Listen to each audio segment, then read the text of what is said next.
ಕಾಫಿನಾಡು ಮಲೆನಾಡಿನ ಭಾಗದಲ್ಲಿ ಕಾಡು ಪ್ರಾಣಿಗಳು ಮತ್ತು ಮಾನವ ಸಂಘರ್ಷ ವಿಪರೀತವಾಗ್ತಾ ಇದೆ.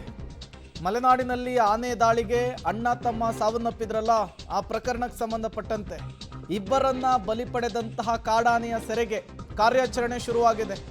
ಏಕಲವ್ಯ, ಧನಂಜಯ ಸೇರಿ 6 ಆನೆಗಳನ್ನು ಈಗಾಗಲೇ ತರಿಸಲಾಗಿದೆ. ಶೃಂಗೇರಿ ತಾಲೂಕಿನ ಕೆರೆಕಟ್ಟೆ ಸುತ್ತಮುತ್ತ ಕಾರ್ಯಾಚರಣೆ ಆರಂಭ ಆಗಿದೆ. ನಾಳೆಯಿಂದ ಬಲಿ ಪಡೆದ ಒಂಟಿ ಸಲಗದ ಸೆರೆಗೆ ಕಾರ್ಯಾಚರಣೆ ಶುರುವಾಗುತ್ತೆ. ಕೆರೆಮನೆ ಗ್ರಾಮದ ಸುತ್ತಮುತ್ತವೇ ಒಂಟಿ ಸಲಗ ಇರೋದು ಗೊತ್ತಾಗಿದೆ. ಅದನ್ನು ಐಡೆಂಟಿಫೈ ಮಾಡಿ ಸೆರೆ ಹಿಡಿಯುವಂತಹ ನಿಟ್ಟಿನಲ್ಲಿ ಕಾರ್ಯಾಚರಣೆ ಆಗ್ತಾ ಇರುವಂಥದ್ದು. ಚಿಕ್ಕಮಗಳೂರು ಭಾಗದಲ್ಲಿ ಕಳೆದ 7 ತಿಂಗಳಲ್ಲಿ 8 ರಿಂದ 10 ಜನ ಇದೇ ಕಾಡಾನೆಗೆ ಬಲಿಯಾಗಿದ್ದರು. ಸ್ಥಳೀಯರು ಕೂಡ ದೊಡ್ಡ ಮಟ್ಟದಲ್ಲಿ ಆಕ್ರೋಶವನ್ನು ಹೊರಹಾಕಿದ್ರು.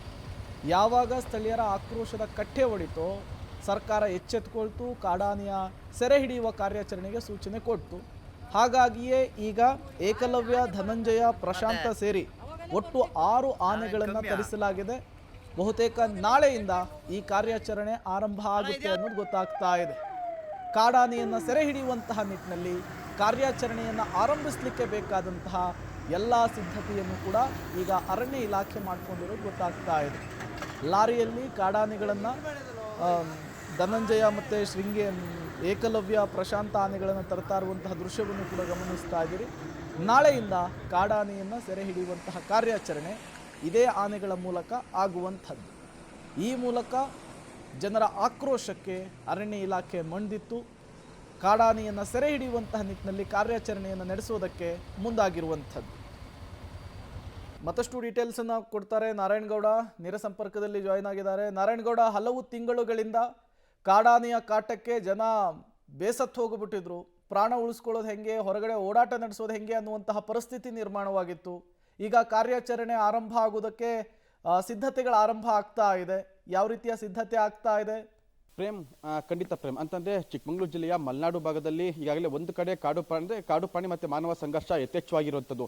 ಕಳಸಾ ತಾಲೂಕಿನಲ್ಲಿ ಕಾಡು ಕೋಣಗಳ ಹಾವಳಿ ಯಥೇಚ್ಛವಾಗಿದ್ದರೆ, ಇನ್ನು ಮಲೆನಾಡು ಭಾಗದಲ್ಲಿ ಕಾಡಾನೆಗಳ ಕಾಟದಿಂದ ಮಲೆನಾಡಿಗರು ಸಾಕಷ್ಟು ರೋಸಿ ಹೋಗಿದ್ರು ಅಂತಲೇ ಹೇಳ್ಬೋದು. ಯಾಕೆಂತಂದರೆ ಈಗಾಗಲೇ ಶೃಂಗೇರಿ ವಿಧಾನಸಭಾ ಕ್ಷೇತ್ರ 1ರಲ್ಲೇ ಕಳೆದ 10 ತಿಂಗಳಲ್ಲಿ 7 ಜನ ಸಾವನ್ನಪ್ಪಿರುವಂಥದ್ದು. ಹಾಗಾಗಿ ಮಲೆನಾಡಿಗರು ಕೂಡ ಈಗ ಹೊಲಗದ್ದೆ ತೋಟಗಳಿಗೆ ಕೆಲಸಕ್ಕೆ ಹೋಗುವಂಥವ್ರು ಸಂಜೆ ವಾಪಸ್ ಮನೆಗೆ ಬಂದಮೇಲೆ ಮನೆಗೆ ಬಂದರು ಅಂತ ಗ್ಯಾರಂಟಿ ಅನ್ನೋ ಪರಿಸ್ಥಿತಿ ನಿರ್ಮಾಣ ಆಗಿತ್ತು. ಹಾಗಾಗಿ ಈಗಾಗಲೇ ಮಲೆನಾಡಿಗರು ಕೂಡ ಅರಣ್ಯ ಇಲಾಖೆ ಮತ್ತು ಸರ್ಕಾರದ ವಿರುದ್ಧ ತೀವ್ರ ಆಕ್ರೋಶ ವ್ಯಕ್ತಪಡಿಸಿದ್ರು. ಅಂದರೆ ಮಲೆನಾಡು ಭಾಗದಲ್ಲಿ ಇರುವಂಥ ಆನೆಗಳನ್ನೆಲ್ಲವನ್ನೂ ಕೂಡ ಸೆರೆ ಹಿಡಿದು ಮಲೆನಾಡಿಗರ ಜೀವಕ್ಕೆ ಒಂದು ಗ್ಯಾರಂಟಿ ಕೊಡಿ ಅಂತ. ಆದರೆ ಆ ಕಳೆದ 2 ದಿನಗಳ ಹಿಂದೆ ಶೃಂಗೇರಿಯಲ್ಲಿ ಒಂದೇ ಕುಟುಂಬದ 2 ಹರೀಶ್ ಮತ್ತು ಉಮೇಶ್ ಅನ್ನೋರನ್ನ ಒಂಟಿ ಸಲಗ ಅಂದರೆ ಅವ್ರನ್ನ ಬಲಿ ಪಡೆದಿದ್ದಂಥದ್ದು. ಹಾಗಾಗಿ ಮಲೆನಾಡಿಗರ ಆಕ್ರೋಶದ ಅಂದರೆ ತಾಳ್ಮೆಯ ಕಟ್ಟೆ ಒಡೆದಿತ್ತು. ಸರ್ಕಾರದ ವಿರುದ್ಧ ತೀವ್ರ ಆಕ್ರೋಶ ಹೊರ ಹಾಕಿದ್ರು. ಆದರೆ ಸರ್ಕಾರ ಅವರಿಬ್ಬರಿಗೂ ಕೂಡ ಏನು 20 ಲಕ್ಷ ಪರಿಹಾರವನ್ನು ನೀಡಿರುವಂಥದ್ದು. ಮತ್ತು ಮುಂದೆ ಹೀಗಾಗದಲ್ಲಿ ನಾವು ನೋಡ್ಕೊತೀವಿ ಅಂತೇಳಿ ಅವತ್ತೇ ಕಾಡಾನೆಯನ್ನು ಸೆರೆ ಹಿಡಿಯೋಕ್ಕೋಸ್ಕರ ಏನು ಶೃಂಗೇರಿ ಶಾಸಕ ರಾಜೇಗೌಡ ಅವರು ಈಶ್ವರ ಖಂಡ್ರೆ ಅವರಿಗೆ ಪತ್ರ ಬರೆದಿರುವಂಥದ್ದು. ಹಾಗಾಗಿ ಈಗಾಗಲೇ ಸರ್ಕಾರದಿಂದ ಒಂಟಿ ಸಲಗವನ್ನು ಹಿಡಿಯೋದಕ್ಕೆ ಅನುಮತಿ ಕೂಡ ಸಿಕ್ಕಿರುವಂಥದ್ದು. ಹಾಗಾಗಿ ಈಗ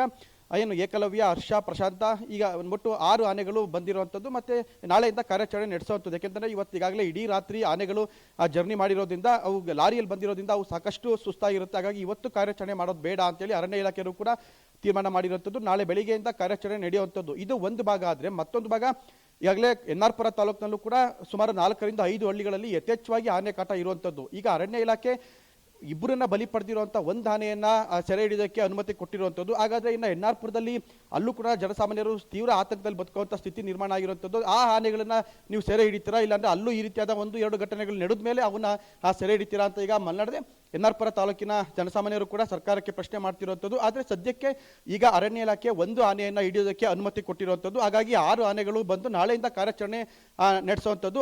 ಸೆರೆ ಹಿಡಿಯುವಂಥ ಏನು ಈ ಒಂಟಿ ಸಲಗ ಇಬ್ಬರನ್ನ ಬಲಿ ಪಡೆದಿದೆ, ಆ ಒಂಟಿ ಸಲಗವನ್ನ ನಾಗರಹೊಳೆ ಅಭಯಾರಣ್ಯಕ್ಕೆ ಬಿಡಬೇಕು ಅಂತ ಕೂಡ ಈಗಾಗಲೇ ಅರಣ್ಯ ಇಲಾಖೆ ಸೂಚನೆ ನೀಡಿರುವಂಥದ್ದು. Prem, okay, thank you Narayanagowda ತಮ್ಮೆಲ್ಲ ಮಾಹಿತಿಗಾಗಿ. ಒಂದು ಕಾಡಾನೆಯನ್ನು ಹಿಡಿಯೋದ್ರಿಂದ ಅಲ್ಲಿನ ಸಮಸ್ಯೆಗಳಿಗೇನು ಪರಿಹಾರ ಸಿಗುತ್ತೆ ಅನ್ನೋದು ಇಲ್ಲ. ಬಟ್ ಈ ಸಮಸ್ಯೆ ಹಲವು ವರ್ಷಗಳಿಂದ ನಡ್ಕೊಂಡು ಬರ್ತಾ ಇದೆ, ಮತ್ತು ಮುಂದೂ ಕೂಡ ನಡೆಯುತ್ತೆ ಅನ್ನೋದಂತೂ ಸ್ಪಷ್ಟ. ಬಟ್ ಅರಣ್ಯ ಇಲಾಖೆ ಯಾವ ರೀತಿ ಶಾಶ್ವತ ಪರಿಹಾರಕ್ಕೆ ಮುಂದಾಗುತ್ತೆ ಅನ್ನೋದನ್ನು ಕಾದು ನೋಡಬೇಕಿದೆ.